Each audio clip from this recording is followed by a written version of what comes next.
بسم اللہ الرحمن الرحیم، السلام علیکم۔ میں ہوں سیبی کاظمی، آپ دیکھ رہے ہیں فیس بک اور یوٹیوب۔ 21 دسمبر اتوار کا دن ہے اور یہ پہلا ویلاگ آپ کے سامنے۔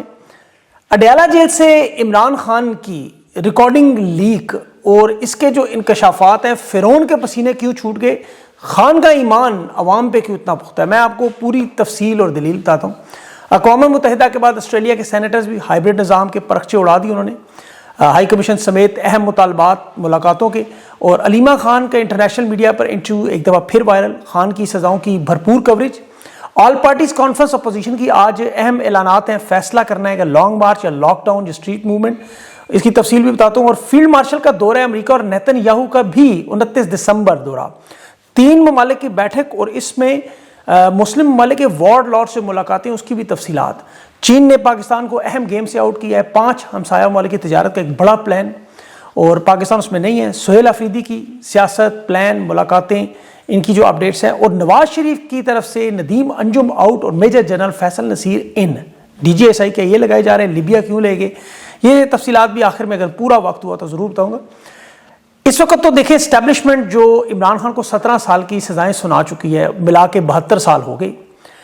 اب یہ صورتحال ایسے ہی ہے کہ چائے کے کپ میں جب آپ کو چینی کم لگے اور آپ چینی ڈالتے رہے، لیکن پھر اتنی ڈال جائے کہ وہ زہر بن جائے، آپ اسے پی نہ سکیں، حالات یہی ہو چکے۔ یہ عمران خان کو ہر کیس میں ہر روز سزائیں سناتے رہے، ان سزاؤں کا اب اثر زائل ہو چکا ہے۔ عمران خان کو اب بار بار تو یہ جیل میں نہیں ڈال سکتے، عمران خان تو پہلے سے ہی جیل میں، سزاؤں کا مقدمات کا وہ خوف ہی ختم ہو گیا۔ خان پہ ایک گھڑی کا کیس بنایا، حالانکہ خود پورے گھڑیال اندر لے گئے، اف تک نہیں کی، مطلب اپنے گھروں میں گھڑیال پھنسے ہوئے ان کے، اس کی ٹک ٹک کی آوازیں آتی ہیں۔ ان کی نوکرانیاں، ملازمتیں، صحافی توشہ خانہ کے کو باپ کا مال سمجھ کے لیتے رہے بغیر پیسوں کے، وہ سب ریکارڈ عوام کے سامنے ہے، قوم اپنی آنکھوں سے دیکھ رہی ہے۔ تو اب یہ ننگی بغیرتی تو اب ختم ہے، اب صرف ہے خوف اور بڑا شدید خوف۔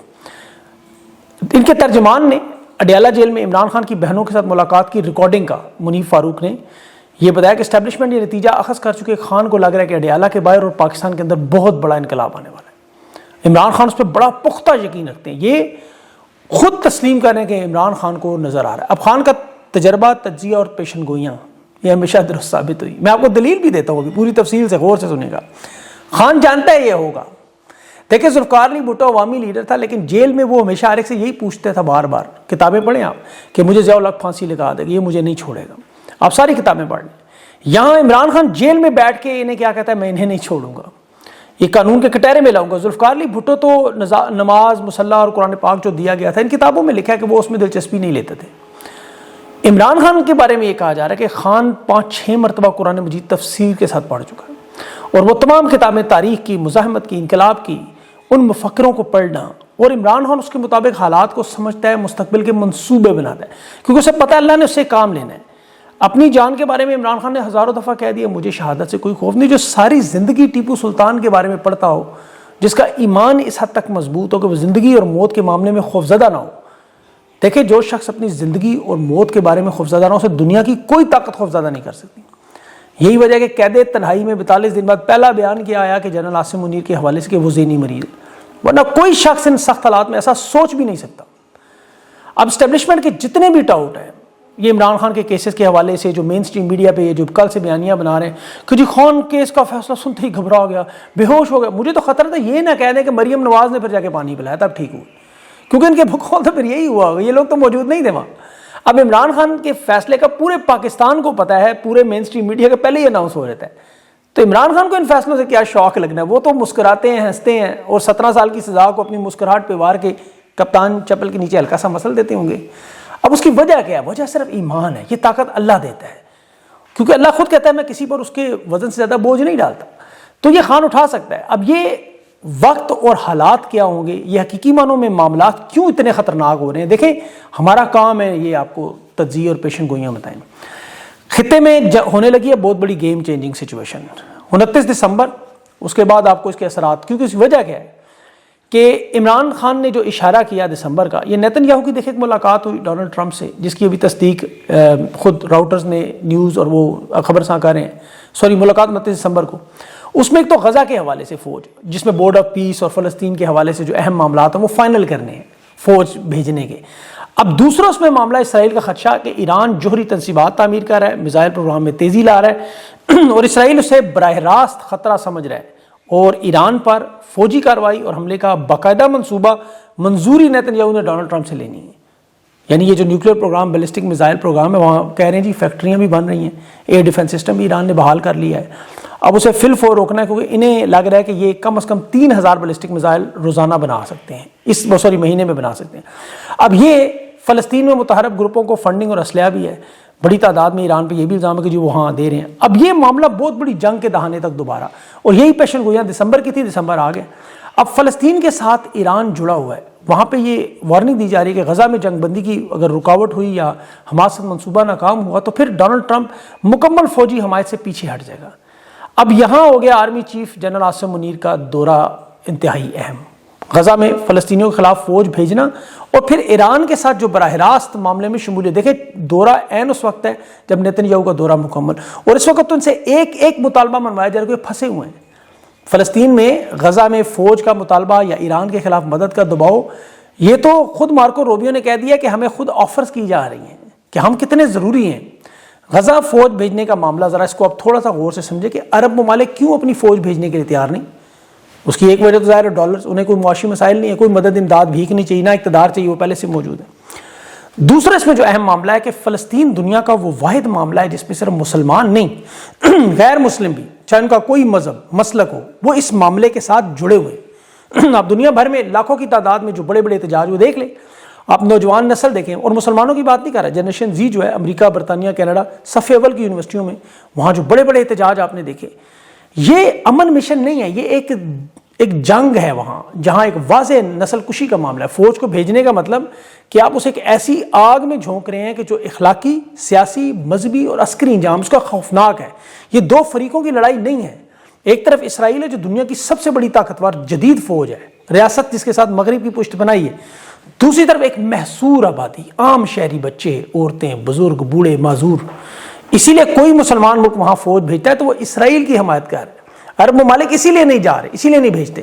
ان کی عوام اسرائیل کے مخالف ہے, وہ جانتے ہیں کہ یہ فوج جو ہے وہ فلسطینیوں پر گولیاں چلائے گی تو پھر ان کے ملک میں بغاوت ہوگی. مصر, اردن, سعودی عرب, عرب امارات یہ اسی لیے پیچھے ہٹے ہوئے ہیں کہ یہ جنگ مسلمانوں کی نہیں ہے. اب پاکستان ایک ایٹمی ملک ہے, دنیا کی واحد نیوکلیئر پاور ہے, اور پوری دنیا, اسلامی دنیا میں ایک تاثر ہے کہ یہ اسرائیل کا دفاع کر رہے ہیں بجائے سے لڑنے کے. اندازہ کریں کہ اب یہاں پر جس عمارت پر, جس شخص پر, جس جگہ بھی گولی چلی, اس کا الزام پاکستان کی فوج پہ آئے گا. پھر ہر مسلمان ممالک یہ بھی جانتے ہیں کہ فوج سے یہ حل نہیں ہو سکتا, مسئلہ انصاف کا ہے, آزادی کا ہے, خود ارادیت کا ہے, اقوام متحدہ کی قراردادوں کا ہے. مزاحمت کار تو وہاں زیادہ 30-40 ہزار سے زیادہ نہیں ہے, کئی جگہ تو کار ہے 5-6 ہزار ہے. اب انہیں ختم کرنا کیا اسرائیل کی کوئی مشکل کام ہے کہ اسے ایک اتنی دنیا کی بڑی فوج چاہیے ہو. اب پاکستان کی فوج کے حوالے سے جو بریگیڈیئر ضیاء الحق اردن گیا تھا, 27,000 فلسطینی مارے گئے. اس دور میں سوشل میڈیا نہیں تھا, اخبارات نہیں تھے, آپ ڈھونڈ لیں آپ کو 1-2 تصویروں سے زیادہ کچھ بھی نہیں مل سکتا. اب ہر چیز لائیو نظر آتی ہے. اب جو ایران اسرائیل کی جنگ 13 دن آپ دیکھتے رہے, وہ لائیو دیکھتے رہے. اب دیکھیں غزہ میں خدا نخواستہ پاکستانی فوج وہاں کارروائی میں شامل ہو, سوشل میڈیا پہ فوٹیجز ہوں, لائیو فوٹیجز ہوں, اور ویسے بھی اب تو AI آ چکی ہے, ویڈیوز تو ویسے ہی بن جائیں گی. کوئی ایسی ویڈیوز آئیں تو اس کا پھر اثر پاکستان میں کیا ہوگا کہ یہاں جو کالعدم تنظیمیں انہیں حمایت ملنی شروع ہو جائے گی. یعنی وہاں کی جنگ جو ہے وہ پاکستان کے اندر آ جائے گی, شدت میں اضافہ ہوگا. یہ کالعدم تنظیموں کے لوگوں نے خاموشی سے حمایت شروع کر دینی. حکومت کے اندر جو سیاستدان ہیں جو فرنٹ پہ ہیں, یہ عوام کی نفرت کا نشانہ بنے گے. پھر ظاہر ہے عمران خان سے بڑھ کر یہ معاملہ فلسطین کی طرف چلا جائے گا, کیونکہ یہ معاملہ ایمان سے جڑا ہے. بیت المقدس قبلہ اول, وہاں امن کے حوالے سے بے شک حدیثیں سنائیں, قرآن پاک کی آیتیں سنائیں, لیکن لوگ نہیں مانیں گے. لوگ پوچھتے ہیں کون سی ایسی آفت ہے کہ آپ خود آفر کر رہے انہیں کہ ہم غزہ میں فوج بھیجیں گے, جو دنیا کا سب سے مشکل اور خطرناک ترین محاذ ہے. آپ اس کی تھوڑی سی دیکھیں تاریخ. پاکستان کی فوج ہے وہ ٹاپ 10 کی رینکنگز میں نہیں آتی. نہ امریکہ سے زیادہ سپر پاور, نہ اسرائیل سے زیادہ فوجی طاقت ہے, نہ جرمنی سے زیادہ ٹریننگ اسلحہ ہے, بلکہ لیکن دنیا میں کہیں بھی امن ہو, مسئلہ ہو, دہشت گردی کا مسئلہ ہو, پیچیدہ آپریشن ہو, مشن ہو, جہاں کوئی فوج بھیجنے کو تیار نہیں, وہاں پاکستان کی فوج. قطر میں ورلڈ کپ کی سیکیورٹی کے نام پہ اسرائیل کی حفاظت ہوتی رہی. سری لنکا میں تمل ٹائیگرز کے خلاف آپریشن تھے, وہاں بھیج دیا. افغانستان میں سوویت یونین کے لڑنے کے لیے, دہشت گردی کی جنگ میں مشرف کے لیے. صومالیہ, بوسنیا, روانڈا, کانگو, مشرق وسطیٰ ہے, لائبیریا ہے, سوڈان تک پہنچ گئے. 48 سے زیادہ مشن میں 2 لاکھ سے زیادہ فوجی افسران اقوام متحدہ کے بینر تلے کام کر چکے ہیں. بتا کہ نیپال میں دہشت گردی کی لہر آئی تو وہاں بھی پاکستان کی فوج کو بلایا. سعودی عرب نے دفاعی ڈیل ان کے ساتھ کی. تو کیا یہ کوئی پروفیشنلزم ہے, مہارت ہے, تجربہ ہے, ہتھیاروں کی ٹریننگ ہے؟ کیونکہ پاکستان کی ایئر فورس کو تو پوری دنیا مانتی ہے کیونکہ پائلٹس ہیں بہترین ادارہ، کیونکہ وہ سیاست میں نہیں ہے۔ اب یہاں پاکستان کے اپنے حالات آپ دیکھیں کہ 25 کروڑ کے ملک میں دنیا میں سب سے زیادہ دہشت گردی جو ہے وہ پاکستان میں پہلے نمبر پہ آگے۔ فوجی آپریشن انٹیلیجنس بیس آپریشن 60 ہزار ایک سال میں، 2 صوبے کے پی بلوچستان، وہاں کے حالات آپ کو پتہ ہیں۔ ایک سابق وزیر اعظم عمران خان کو اڈیالہ جیل سے اسلام آباد نہیں لا سکتے، دہشت گردی کا خطرہ ہے۔ اب 3 سالوں میں 1971 کی جنگ سے زیادہ ہمارے فوجی نقصان یہاں ہو چکا ہے، ہر روز 3 سے 5 شہری اور فوجی جو ہلاک ہو رہے ہیں۔ اب انہیں بلایا جا رہا ہے، آؤ امن قائم کرو۔ بریگیڈیئر ضیاء الحق نے تو بلیک ستمبر میں 1970 میں جنگ عظیم میں، جو ایک واقعہ آپ کو پتہ نا، باقی جنگ عظیم سلطنت عثمانیہ جب ٹوٹی تو یہ پنجابی فوج کو وہاں بلایا گیا تھا، اس میں انڈین پنجاب کے لوگ بھی تھے، گورکھے بھی تھے، سکھ بھی تھے۔ اب یہ بڑی تعداد میں جو پاکستان کی پنجاب کی طرف سے تھی، یہاں سلطنت عثمانیہ ٹوٹ گئی تو فلسطینی عربوں نے احتجاج کیا، بغاوت کی، اسے دبانے کے لیے ہزاروں فلسطینی نے مارے وہاں۔ یہ برطانوی فوج کے نیچے کام کرتے رہے، اور ہگانا کے نام سے یہودی ملیشیا بھی ان کے ساتھ شامل تھی کیونکہ بھرتی سینٹر سارے پنجاب میں۔ تو یہ ڈالروں کا چسکا وہاں سے پڑا ہوا ہے۔ ریاست نے فوج کو خارجہ پالیسی میں کمائی کا ایک ذریعہ بنایا ہے۔ پاکستان کے اندر طاقت برقرار رکھنے کے لیے جیسے 111 بریگیڈ استعمال کی جاتی ہے، اسے دنیا میں یہاں فوج بنا دی، جو بھیجنے کے لیے اقوام متحدہ دیتی ہے $1500 فی فوجی۔ اب اس فوجی کو تنخواہ ملتی ہے پاکستانی روپوں میں، کچھ الاؤنس وغیرہ مل جاتا ہے باہر کا، لیکن باقی پیسے کہاں جاتے ہیں کسی کو نہیں پتا۔ قطر کی سیکورٹی کے $400 ملین کسی کو نہیں پتا کہاں گئے، اسٹیٹ بینک میں تو جمع نہیں ہوئے۔ یہ تو بالکل ایک سیکورٹی کمپنی کی طرح کام ہے کہ ٹھیکہ لینے اس جگہ کی حفاظت کریں۔ پروفیشنل فوجیں ایسے نہیں کرتی۔ یہاں لیبیا کے وار لارڈ سے جو ملاقاتیں ہوئی، آپ خلیفہ حفتار کی ایک اور دیکھیں معلومات کہ مشرقی مغربی لیبیا کو تقسیم کر کے 24 سال سے سی آئی کا ایجنٹ، خود ساختہ فیلڈ مارشل، ملک کو خانہ جنگی اور سول وار میں کیوں لے کے گیا کہ مشرقی لیبیا کے تمام تیل کے کنویں قبضے میں کر لے۔ بلیک مارکیٹ میں وہ سارا تیل بکتا ہے اور وہ آمدنی ریاستی خزانے میں نہیں جاتی۔ خلیفہ حفتار جو ہے، اس کے بیٹوں ان کے متوازی سینٹرل بینک بنائے ہوئے ہیں، یہ روس سے غیر سرکاری دینار چھاپ کے ملک چلا رہے ہیں۔ عرب امارات، مصر، روس کے ویگنر گروپ کی حمایت بھی کرتے ہیں، اور لاجسٹکس میں، تیل کے سودوں میں، بندرگاہوں میں سب کا کنٹرول اس کا ہے۔ اپنی ملیشیاں بنائی ہوئی ہیں، مخالفین کی زمینیں چھین لیں، قبضہ کر لیں، گمشدگی کر لیں، مار دیں، اور جو آمدنی ہے وہ ساری فیلڈ مارشل جنرل حفتار، اس کے بیٹوں کی، عرب امارات، مصر اور اردن کے اربوں ڈالرز کی جائیدادیں وہاں، جس کی اقوام متحدہ اور لیبیا کی آڈٹ رپورٹ میں $3 ارب کہا جا رہا ہے۔ لیکن ریاست مکمل تباہ، ناکام، 5 لاکھ لوگ بے گھر، تیل کے سب سے زیادہ ذخائر ہونے کے بعد عوام روٹی نہیں خرید سکتی۔ وار لارڈ اکانومی کا یہ رقمال۔ اب یہ لیبیا کے حالات ہوں، اور یہ عمران خان کے بیانات ہوں، پاکستان کی معاشی حالات ہوں، بے روزگاری کے حالات ہوں، نوجوانوں کا پاکستان چھوڑنے کا معاملہ دیکھیں، قرضوں کا ہجوم دیکھیں، آپ خسارہ دیکھیں، ٹیکسٹائل انڈسٹری بند ہوتے دیکھیں، کسانوں کے حالات دیکھیں، خط غربت سے نیچے جانے، تو عمران خان بالکل ٹھیک کہہ رہا ہے۔ اس وقت تو 90% وزراء کو پاکستان کی معیشت کا پتہ ہی نہیں، تو اگر اڈیالہ کے باہر یا پاکستان کے اندر انقلاب آئے تو عمران خان جو کہہ رہا ہے غلط نہیں ہے۔ آپ افغانستان کے حالات صرف دیکھیں، 50% بہتر ہو چکے ہیں ہم سے، وہاں 20 لاکھ مہاجرین نکالے، ان کے حالات بہتر کر دیے انہوں نے وہاں جا کے، اکانومی۔ ورلڈ بینک کی رپورٹ پڑھیں، اس پہلے تو ہم اپنا موازنہ ہندوستان سے کرتے تھے، وہ تو ہم آپ سے 100 سال آگے نکل چکے، ہمارا کوئی مقابلہ نہیں، اب ہم افغانستان سے مقابلہ۔ اور وہاں بھی جو سی پیک کو سونے کی چڑیا کہتے تھے، سی پیک سے چین نے آؤٹ کر دیا۔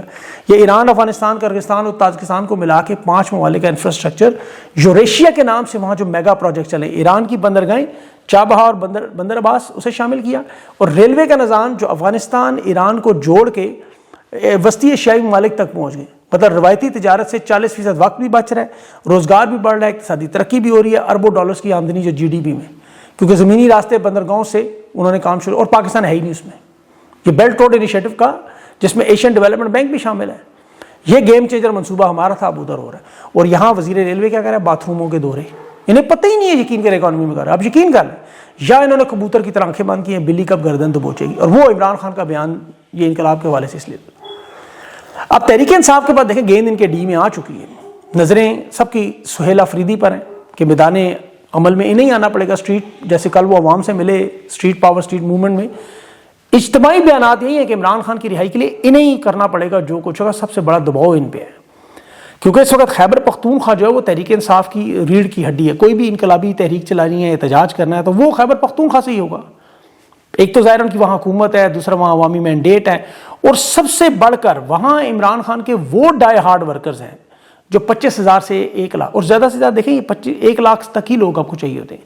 اب دنیا کی بڑی بڑی تحریکیں پڑھیں، اسٹڈی کریں، 2 لاکھ سے زیادہ لوگ نہیں تھے جو بڑی بڑی حکومتیں الٹ گئی، پرامن انداز میں اس جدوجہد نے کر دیا۔